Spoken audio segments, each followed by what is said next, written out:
எத்தனை இதயம் இருக்குது மனிதனுக்கு ஒவ்வொருவனுக்கு? ஒரே ஒரு இதயம் தான். அப்படிதான் எல்லாம் நடிச்சிட்டு இருக்கீங்க. ஆமா. டாக்டர்களுக்கு சேர்த்து உலக மக்களுக்கு எல்லாம் என்ன தெரியும் சொல்லிட்டு இருக்கேன். நீ சொல்லுகின்ற இந்த இதயம் சென்ட்ரல் இதயம் ஒத்துக்கிறேன். 3 இதயம் இருக்குது கார்த்தி. இதெல்லாம் ஆச்சரியப்படுது. சொல்லுங்க. அந்த இந்த இதயம் இந்த கெண்டக்கால் மசில்ஸ் இருக்குதுல்ல, ரைட் லெக் லெஃப்ட் லெக், அது 2 கெண்டக்கால் காஃப் மசில் வந்து 2 இதயம். சோ ஒவ்வொருவருக்கும் இந்த இதயம் அப்படி சொல்றீங்க ஏன் தெரியுமா?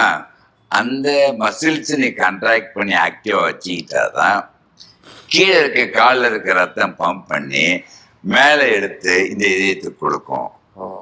ஸோ இந்த இதயம் இயங்க வேண்டும் என்றால் நீ எப்பொழுதுதான் உட்காரியோ நிற்கறியோ நடக்கிறியோ நீந்தறியோ, human beings are meant to be dynamic. எப்பொழுதுமே நீ சோர்வடைஞ்சு படுத்துட்டு இதுக்கு வேலை கொடுக்கலன்னு வச்சுக்க, இந்த இதயம் பாட நினைச்சிடும்.